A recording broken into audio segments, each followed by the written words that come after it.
O ano é 1687 e o povo de Atenas está sitiado.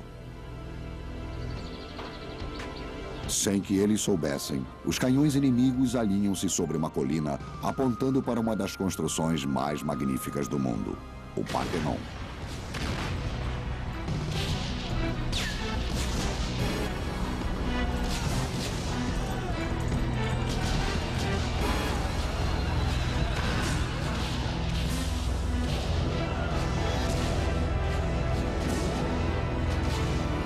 Infelizmente, o Partenon estava sendo usado para armazenar, entre outras coisas, pólvora.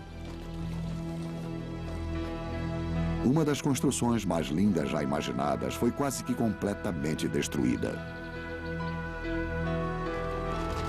Durante 2000 anos, o Partenon ficava sobre a cidade de Atenas, lembrando um momento notável da história, a Idade de Ouro da Grécia. Grécia, um momento de esplendor.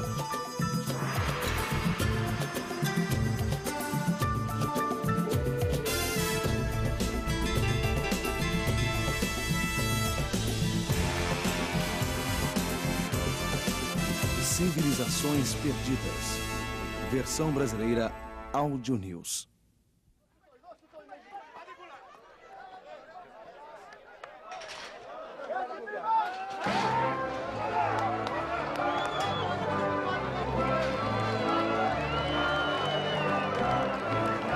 As cidades-estado da Grécia Antiga eram altamente competitivas, mas havia uma delas que esperava vencer, o que geralmente acontecia. Era a poderosa, brilhante e ousada cidade de Atenas.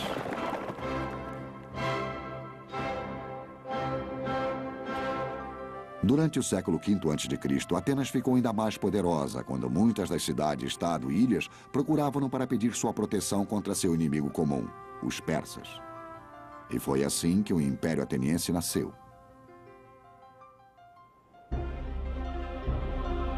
A Acrópole em Atenas representa o auge das conquistas da história das civilizações ocidentais. Um centro extraordinário de excelência criativa que surgiu em um século, o século V a.C. Essas construções magníficas simbolizam a inspiração coletiva de um povo com uma paixão pela perfeição. O historiador Plutarco escreveu: E as construções cresceram tão imponentes em seu tamanho, ao mesmo tempo que eram inimitáveis na graça de suas linhas. Os artistas tentavam suplantar-se na beleza de suas obras e todos que as observam imaginam que foram necessárias várias gerações para construí-las. Mas, na realidade, todo o projeto foi executado durante o verão da administração de um homem. Esse homem foi Péricles, o líder dos atenienses.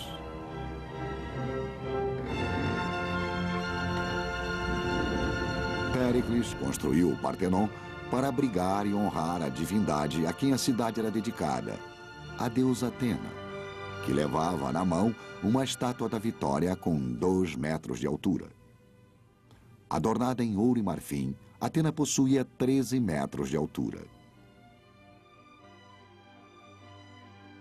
Péricles ascendeu ao poder em 461 a.C. Atenas florescia como poucas outras cidades.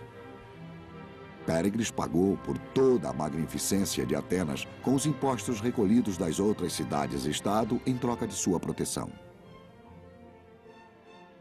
Nossa cidade não é trabalho de um dia. Nenhuma outra oferece tantas recreações para o espírito. Nosso amor pelo que é belo não nos torna suaves. Encaramos a riqueza como uma coisa para ser usada com propriedade, ao invés de servir somente para ser exibida. Eu acho maravilhoso que na era de Péricles, eles usavam o que era uma grande quantidade de seu produto nacional bruto para colocá-lo em construções. No grande Partenon, na arquitetura que influenciou a história da arquitetura ocidental por todos os séculos vindouros.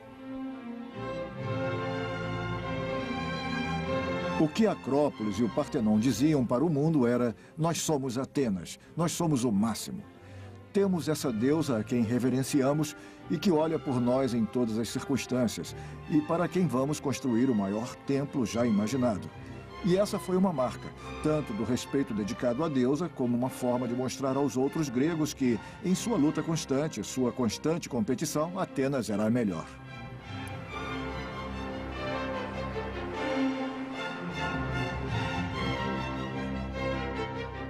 A cidade foi completada em 50 anos, projetada pelos maiores arquitetos da Grécia e adornada pelo maior escultor grego, Fídias. Foi um trabalho de peso que uniu os melhores construtores de todo o Mediterrâneo. Atenas estava plena de novas energias e, mais do que tudo, de novas ideias.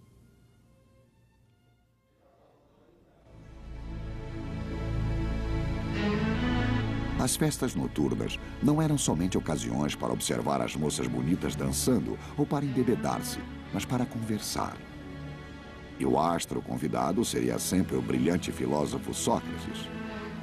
Em geral, essas ocasiões eram somente frequentadas por homens.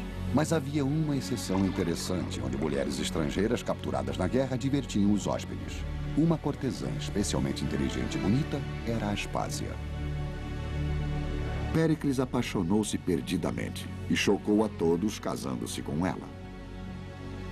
Até Sócrates dizia adorar sua companhia.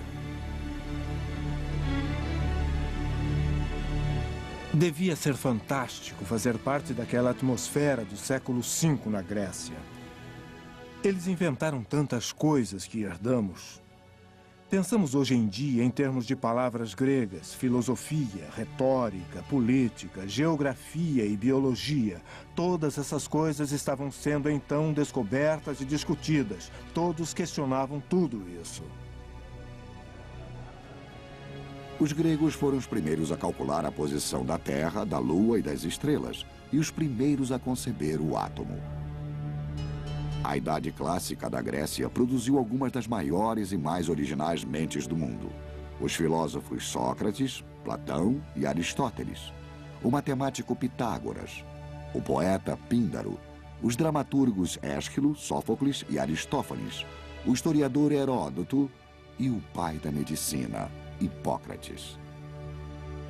Essas foram algumas das maiores mentes que já existiram, e todos estavam vivos nesta pequena cidade mais ou menos ao mesmo tempo.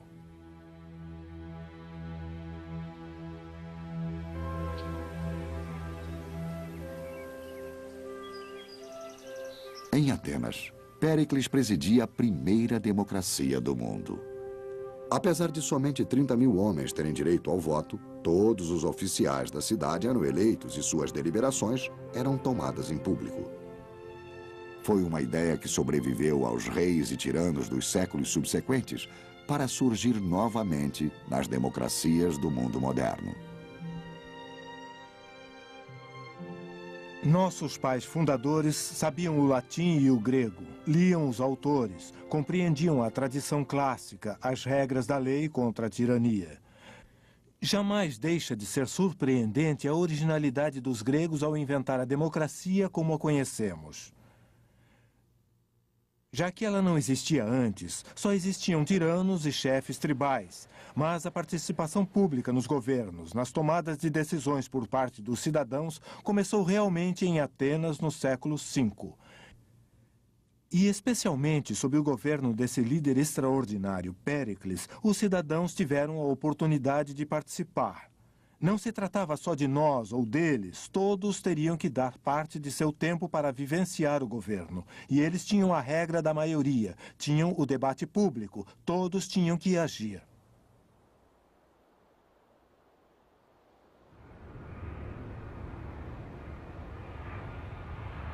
O sucesso ateniense na arte, na diplomacia, nos esportes e no governo foi motivado por seu desejo de excelência. Essa paixão pela perfeição era um compromisso espiritual. A Acrópole não era a casa do governo. Não era um centro administrativo e também não era um shopping center. Era o templo de Atena. O templo de uma deusa. Eles desejavam servir. Queriam criar alguma coisa acima deles mesmos. Acima dos da sua espécie.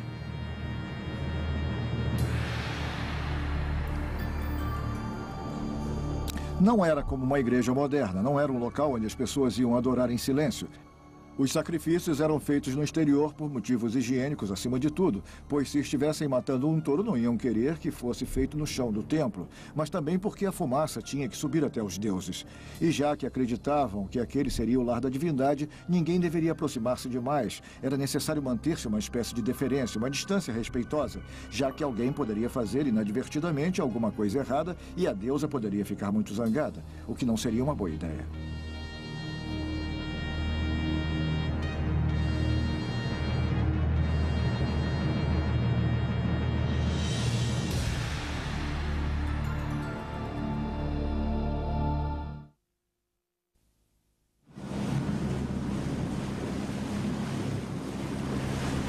Em 1928, perto da costa norte da ilha grega de Euboea, no mar Egeu, um pequeno barco estava procurando esponjas.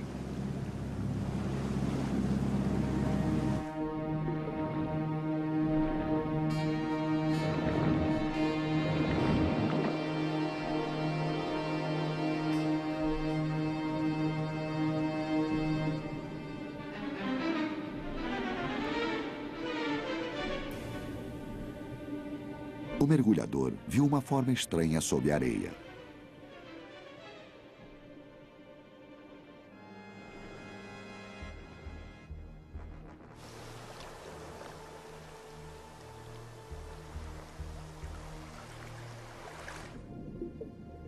Ele acabara de descobrir uma estátua clássica grega que tinha afundado com o carregamento de um navio há aproximadamente 2000 anos.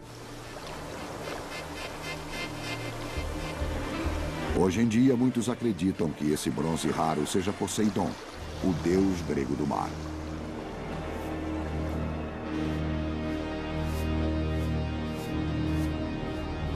A magnífica estátua foi uma das centenas de obras roubadas nos séculos I e II depois de Cristo pelos romanos. Acreditava-se que deuses como Poseidon tinham um grande poder sobre as vidas dos gregos antigos.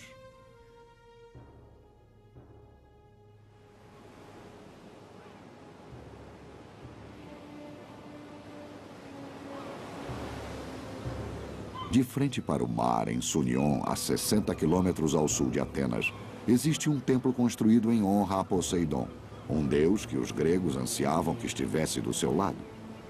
Poseidon é a natureza. Seus domínios são as profundezas da terra e do mar. Ele cria as tempestades, ajuda os pescadores ou envia-os para a sua morte.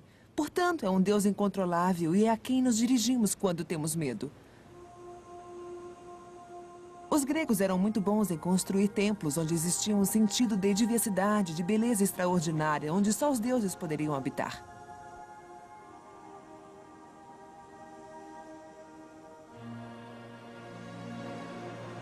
No alto do Monte Olimpo ficava o panteão dos deuses gregos.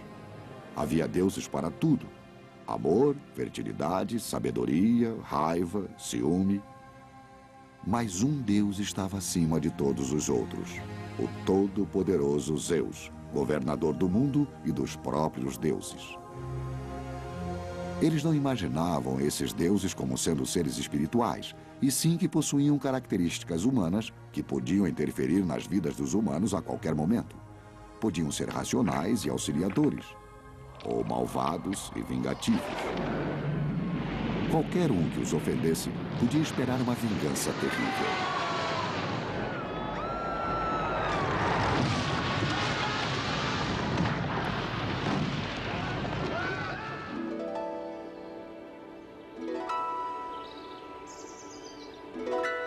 Aqui é Delfos, o mais importante santuário grego dedicado aos deuses. Esse templo era dedicado a Apolo, o deus do conhecimento, da luz, da música e da cura.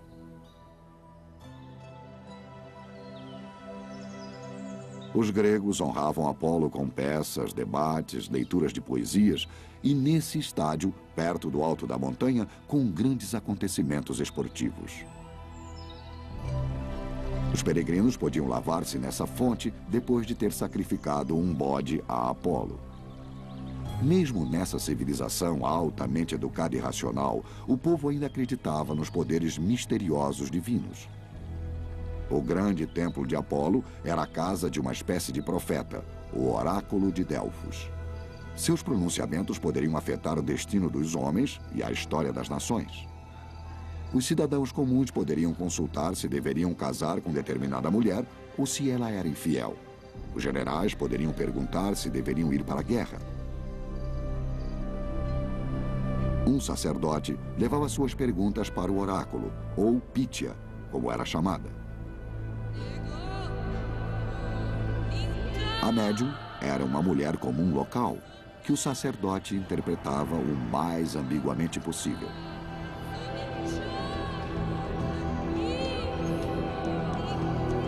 Deixando que os suplicantes pudessem escolher o significado que melhor lhes conviesse. Às vezes, as respostas eram simplesmente mal compreendidas. Quando Creso, rei da Lídia, perguntou se deveria atacar o Império Persa, disseram-lhe: se você for para a guerra, destruirá um grande império. Ele foi para a guerra, e o reino que destruiu foi o dele mesmo.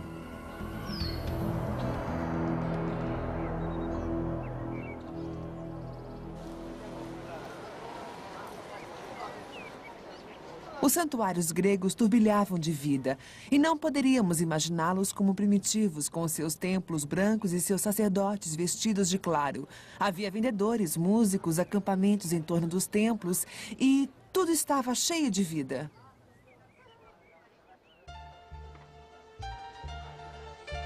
Milhares de pessoas que iam a Delfos todos os anos para um festival de 5 dias subiam o caminho sagrado até o templo de Apolo, passando por 3.000 estátuas e erários cheios da riqueza das várias cidades-estado.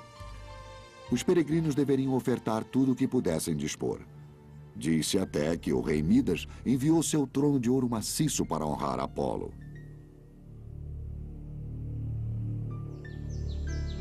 Mas era também em Delfos que acontecia um outro ritual não oficial, não em honra a Apolo, mas de uma espécie muito diferente de Deus. No inverno, diziam, as mulheres subiam o Monte Parnaso, que ficava atrás de Delfos, e executavam danças selvagens em honra a Dionísio, o deus do vinho. Eram chamadas de bacantes. Essa era uma das poucas oportunidades para as mulheres nessa sociedade altamente organizada de dar vazão a seus instintos e abandonar todas as inibições. As bacantes eram seguidoras de Dionísio, ou melhor, mulheres liberadas que saíam de casa e abandonavam-se a uma atmosfera completamente feminina. Dançavam, faziam piqueniques, possivelmente coisas sem consequências. Mas como elas faziam tudo isso sozinhas, a imaginação masculina as transformava em monstros. Pensavam que iam fazer sexo, orgias, comer carne crua, esse tipo de coisa. Esses rituais particulares tornaram-se mais tarde acontecimentos públicos e o início do que conhecemos agora como teatro. O drama originou-se como parte dos festivais religiosos e Dionísio era o deus de tudo o que representava a delícia. E o povo saía para as ruas para celebrá-lo. E esses festivais levaram à poesia, ao ditirambo, e mais tarde foram introduzidas figuras masculinas com máscaras. E gradativamente isso foi transformando-se no que agora chamamos de tragédia e comédia. Esse anfiteatro em Delfos é um dos mais de 100 construídos pelos gregos antigos. Aqui eram produzidas as peças que ainda hoje são representadas. A maioria delas era sobre mulheres. Iula Gavalla é uma atriz grega muito conhecida que representou a maioria dos papéis femininos em peças clássicas. A maioria das mulheres era mantida dentro de casa, mas eram personalidades muito poderosas. Cuidavam da casa e das vidas dos maridos. Iula prepara-se para ensaiar Medea, uma das muitas peças sobre as coisas terríveis que podem acontecer quando as paixões de uma mulher são liberadas. Naturalmente, essas mulheres poderosas, fechadas nessas lindas casas, são misteriosas demais para os homens. Esse era o outro mundo que eles queriam conhecer mais. vivenciar mais. E é por isso que as escolhiam como heroínas de suas peças.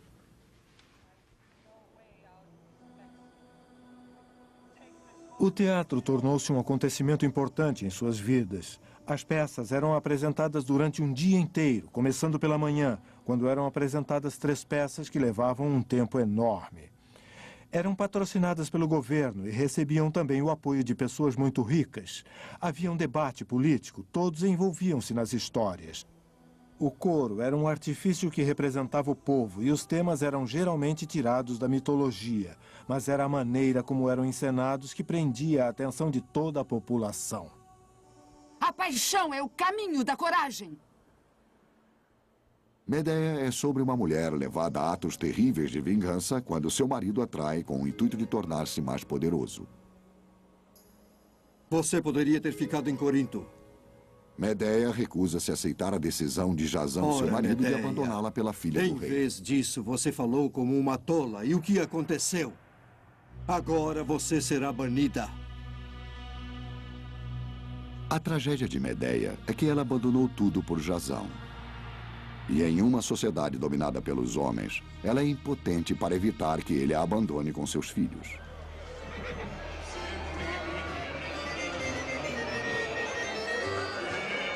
Traços dessa tensão entre homens e mulheres ainda podem ser vistos na Grécia atual. Ela continua sendo uma sociedade dominada por homens, comprometidos em demonstrar sua masculinidade.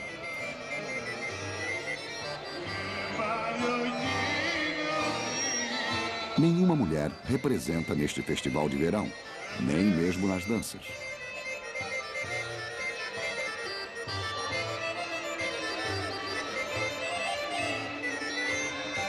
Os homens fazem o que querem e as mulheres permanecem como observadoras passivas.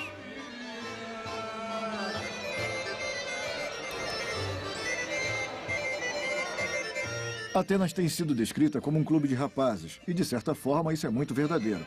As residentes, forasteiras, escravas, não são muito participantes e são consideradas seres menores. São os meninos do clube dos rapazes que fazem a festa e querem que as coisas continuem assim.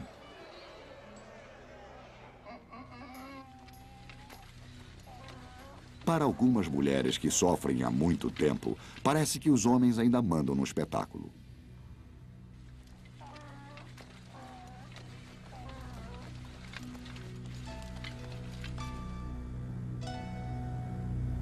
Covarde! Eu salvei a sua vida. E todos os gregos sabem disso. E depois de tudo que suportei, você rasteja para outra mulher.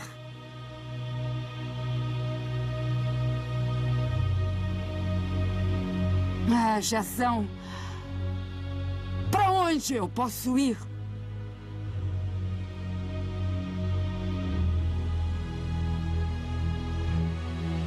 Em seu desespero, Medeia chega à trágica conclusão de que sua única vingança possível é matar seus próprios filhos. Bem, se mostrarmos uma peça como Medeia, que vai falar para uma sociedade onde hoje o divórcio é comum, na qual os homens e as mulheres estão tão irritados uns com os outros, na qual a custódia dos filhos é o tema central, e vemos que essa peça é representada com tal intensidade de emoção que nos leva às lágrimas.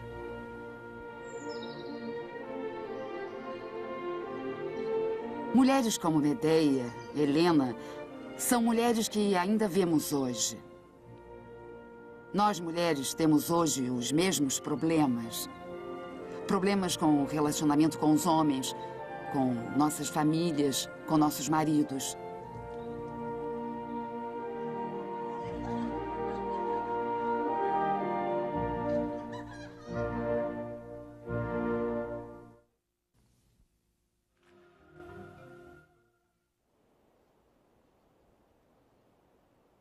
Era nesse estádio que eram executados os Jogos Nemeus, um dos 4 grandes festivais religiosos e atléticos da Grécia Antiga. O estádio original abrigava 20.000 espectadores. O sítio foi escavado pelo professor Stephen Miller, que está reabrindo os Jogos. Seus arautos têm que ser treinados e vestidos. Alguém tem um alfinete de fralda? Nos jogos originais, os oficiais eram escolhidos em cada cidade e estado. Eu geralmente como antes de participar dos jogos. Os gregos antigos não tinham os fins de semana livres. Trabalhavam todos os dias, exceto nos mais de 50 feriados e festivais esportivos. Eles chegavam, bandos de famílias e amigos, esticavam suas toalhas, abriam seus vinhos e sentavam-se para assistir os jogos. Podemos ainda imaginar turmas de torcedores. Encontramos evidências disso no acúmulo de moedas que nos mostram, por exemplo, pelo caminho, que ali era o centro da seção de torcedores de Corinto. Quase todas as moedas que surgiram no estádio de Corinto estão aqui. No lado oposto, bem atrás do local dos juízes, não por coincidência, encontramos quase todas as moedas de Argos. E, naturalmente, os jogos eram controlados por Argos. Portanto, temos a seção dos torcedores logo atrás do local onde ficavam os juízes para reforçar, estou certo, as decisões dos mesmos.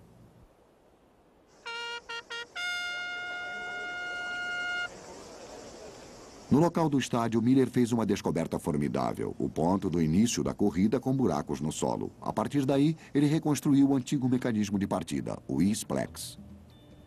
Creio que todos podem ouvir a torção. E o mecanismo é como um cotovelo quando o braço é esticado e depois baixa. E acho que é muito importante ouvir-se o ruído que ele faz quando cai. Cordas eram mantidas na frente dos atletas presas em postes, que um oficial retirava simultaneamente, liberando os competidores. Pronto, preparar, vai. Originalmente, os atletas competiam nus e as mulheres eram excluídas dos jogos. Mas uma mulher resolveu assistir seu filho competindo e vestiu-se como um treinador. Quando seu filho venceu, ela saltou a cerca emocionada e tudo foi descoberto. Depois disso, até os treinadores tinham que ficar nus. Os saltadores carregavam pesos que os lançavam para a frente e eram largados antes de pisar no solo. Dessa maneira, eles podiam acrescentar terreno a cada salto. Os vencedores ganhavam como prêmio louros ou coroas de aipos selvagens. Quando retornavam, eram banhados com flores em lindos desfiles, quando desfilavam pela cidade nas melhores carruagens. Geralmente, tinham um estatuto feito a seu favor. Se fossem atenienses, receberiam jantares grátis pelo resto de suas vidas.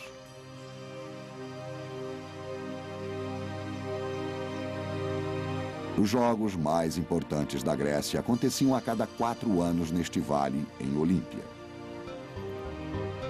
O primeiro encontro esportivo internacional do mundo aconteceu aqui, em 776 a.C. Os gregos foram os primeiros a elevar o atletismo a um status de competição séria. Até a nossa palavra atleta vem da palavra grega atlos.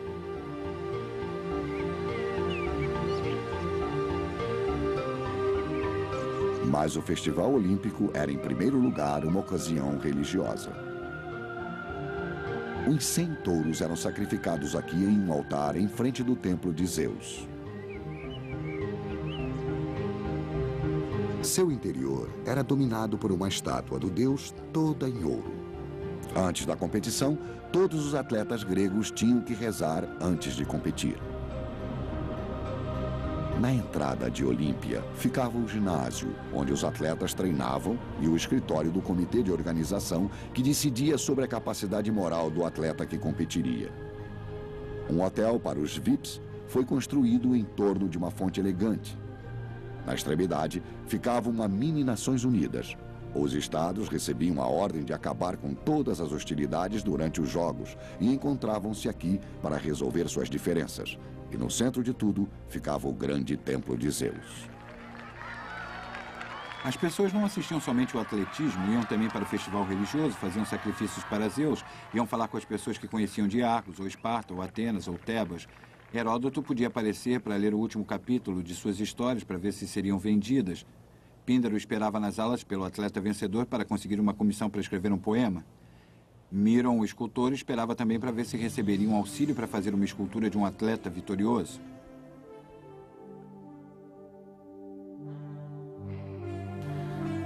Mente e corpo estavam juntos no ginásio. Este era um local para conversar e aprender, assim como um local para se exercitar e lutar. Para os gregos, a estética, o físico e o intelecto juntos faziam parte de sua busca pela perfeição. Filostrato, o filósofo, escreveu: O pó da terracota é bom para abrir os poros fechados, para a transpiração. Mas a poeira amarela também acrescenta brilho. E é delicioso vê-la em um corpo que esteja em boa forma. Com tanta ênfase dada à intimidade grega e à beleza física, talvez fosse inevitável que em Atenas o homossexualismo fosse muito comum, sem qualquer sentimento de culpa ligado a ele. O relacionamento sexual entre homens maduros solteiros e jovens era completamente aceitável, desde que os rapazes antes fossem cobertos de presentes e desde que renegassem ao casamento. A admiração entre os homens estava melhor refletida no mundo do atletismo. Stephen Miller encontrou alguns desenhos interessantes no túnel de Nemeia. Talvez uma frase que defina isso mais claramente é apikrotis kalos. Apikrotis quer dizer lindo. E se olharmos para outra inscrição, veremos o mesmo nome. Acroditos é lindo. É claro que nem todos concordavam. Alguém chegou mais tarde e rabiscou a frase grega, mudando-a para graps ontos, que é o equivalente à nossa expressão moderna, quem disse. Acrodito é lindo. Quem disse?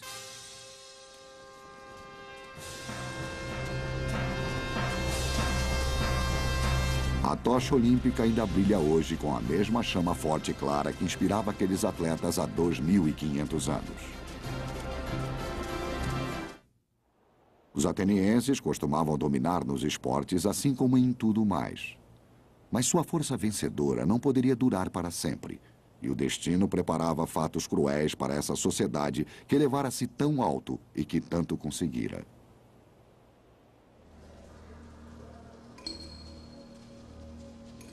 Em 399 a.C., os atenienses fizeram uma coisa estranha.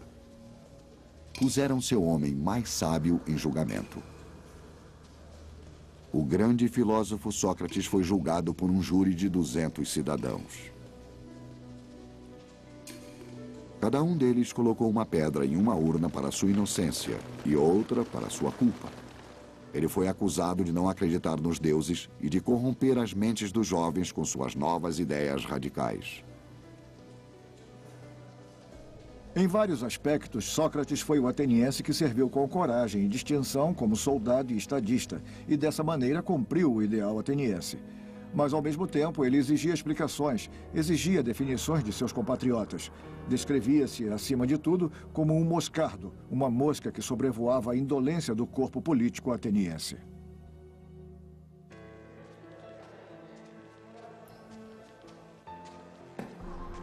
Sócrates foi julgado culpado e foi condenado à morte por envenenamento.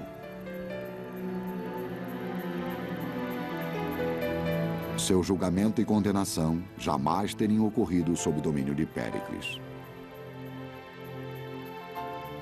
Os atenienses tornaram-se cuidadosos demais, eu creio. Alguma coisa aconteceu. Sua antiga vontade de participação, de experiências, de exploração ainda está viva, mas de alguma forma emudecida.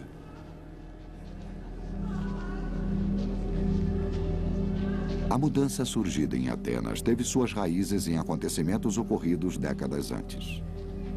Em 430 a.C., uma terrível tragédia caiu sobre Atenas. Uma praga que disseram ter vindo da Etiópia, passando pelo Egito e pela Pérsia, antes de alcançar Atenas. Era uma doença que matava quase todos a quem tocava e que varreu a cidade. O historiador Plutarco escreveu: Não houve qualquer descrição de um local onde a doença fosse tão virulenta quanto em Atenas. Pessoas em perfeita saúde repentinamente começavam a sentir dores de cabeça. Os olhos tornavam-se vermelhos e inflamados, alguns ficavam cegos e perdiam totalmente a memória. Até a irmã de Péricles e seu filho pegaram a praga. E ele foi quase destruído por uma guerra desastrosa com os espartanos. Péricles levara quase toda a população dos campos de Atenas para dentro dos muros da cidade de Atenas, e o serviço sanitário, com toda certeza, era primitivo, e uma doença como a praga espalhou-se como fogo. E assim seus efeitos foram devastadores, tanto moral quanto fisicamente. Todas as leis antigas, as coisas em que os atenienses confiavam para unir sua sociedade, foram destruídas.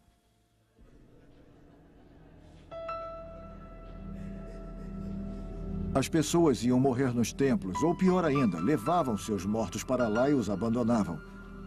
Acredito que esse horror seja inimaginável para nós.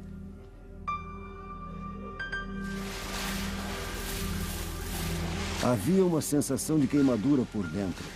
Muitos dos doentes que não eram cuidados jogavam-se nos tanques de água, na tentativa de aliviar sua sede, que era insaciável.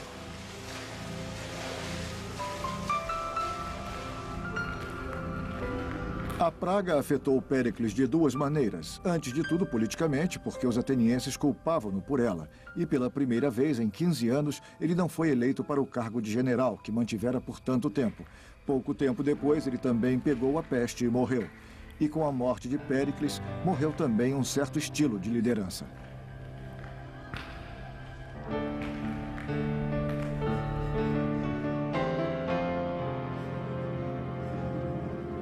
Um terço da população morreu.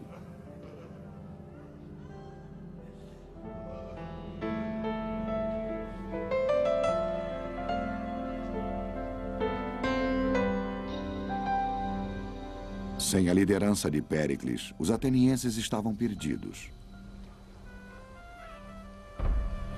Começaram a tomar decisões disparatadas.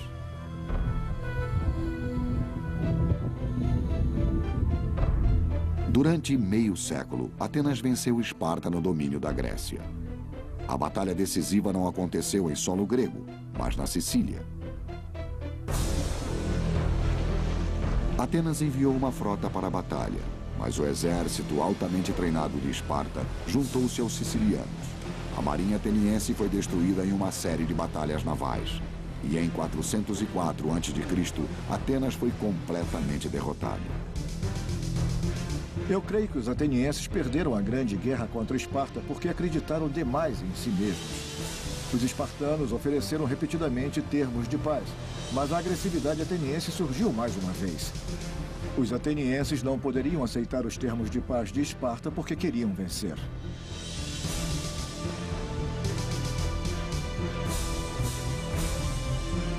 A derrota dos atenienses na Sicília fez com que Esparta passasse a ser a força dominante na Grécia.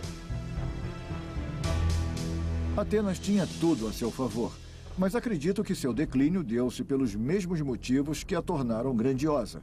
Sua agressividade, sua competitividade, que exigia que fossem os primeiros e os melhores, e isso os destruiu.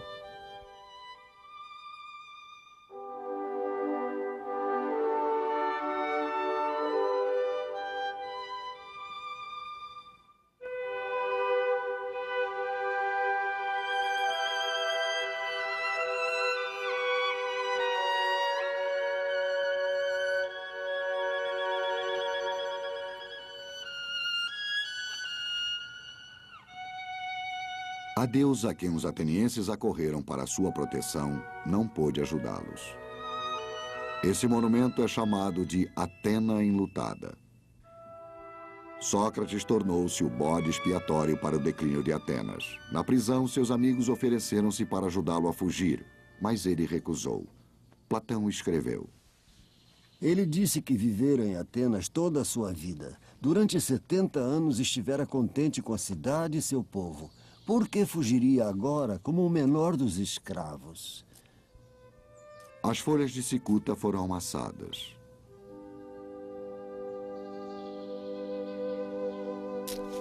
A poção venenosa foi preparada.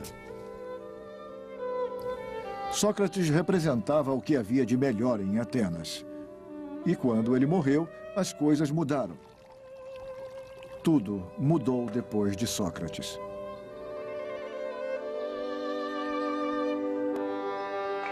Platão registrou as últimas palavras de seu amigo da seguinte maneira: quanto qualquer um de vocês daria para encontrar-se com Orfeu ou Homero? Eu gostaria de passar meu tempo lá, assim como aqui, examinando e buscando as mentes das pessoas para descobrir quem é sábio e quem só pensa que é.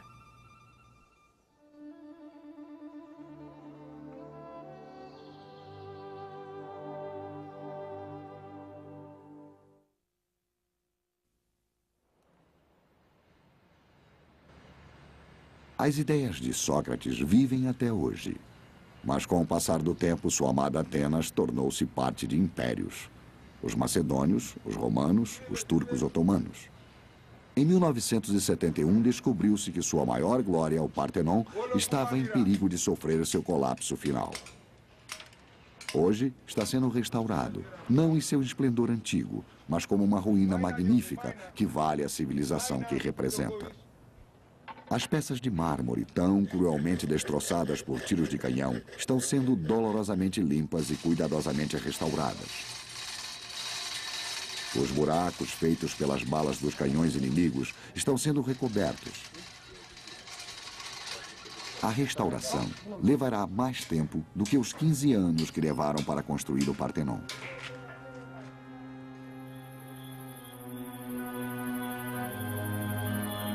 Depois de sua destruição em 1687, o templo foi saqueado por ladrões de tesouros. Os turcos que governavam Atenas na época eram facilmente comprados. Qualquer visitante com dinheiro suficiente poderia sair com uma das grandes esculturas.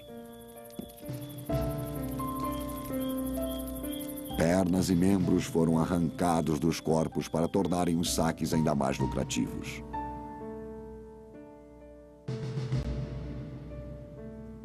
Por toda a Europa, vendedores ambiciosos ofereciam seus tesouros roubados a museus e colecionadores particulares. Quando o jovem aristocrata inglês, Lord Elgin, chegou em 1803, a situação era tal que ele julgou justificável remover as esculturas restantes.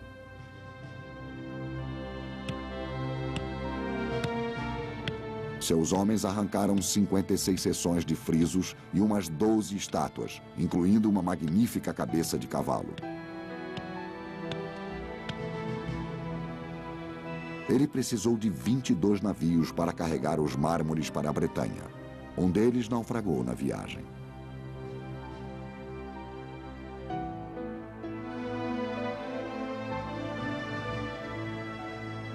Os mármores de Elgin do Partenon estão sendo exibidos no Museu Britânico.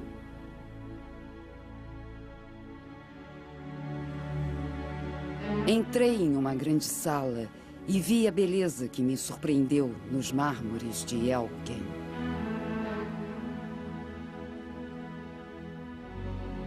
Fiquei tão emocionada que tive urticária por todo o meu corpo.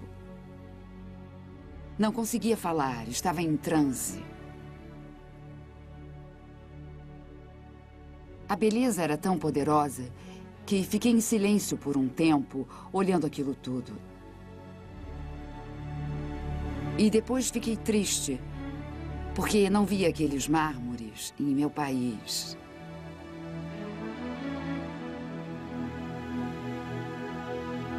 É muito triste para nós não ter aqui essa maravilhosa experiência na Atenas de hoje.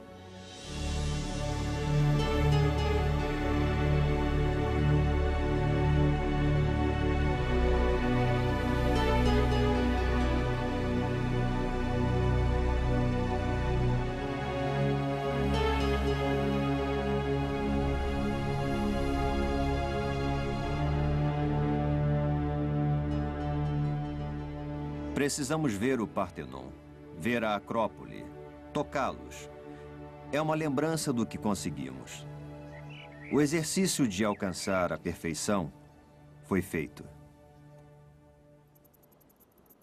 E se tivermos que admitir, por um momento, que todas essas ruínas, esses remanescentes desapareceram, foram apagados da Terra, seria como um universo sem a Quinta Sinfonia de Beethoven, por exemplo.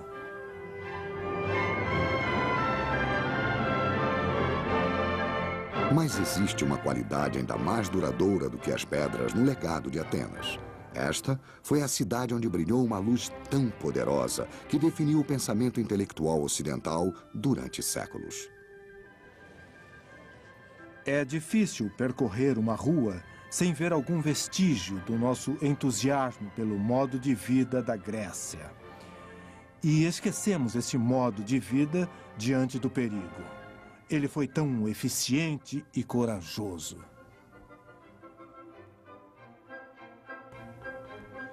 É extraordinário que uma sociedade de 70 mil atenienses, homens e mulheres que viveram 500 anos antes de Cristo, pudesse influenciar o mundo tão dramaticamente. A chama democrática que eles acenderam brilhou novamente 2000 anos mais tarde para modificar as vidas das pessoas por todo o mundo. Foi esta cidade pela qual homens que não suportavam a ideia de perder sua nobreza lutaram e morreram. São poderosas as marcas e monumentos desse império que nos deixaram. As eras futuras pensarão em nós, como a era atual pensa neles agora.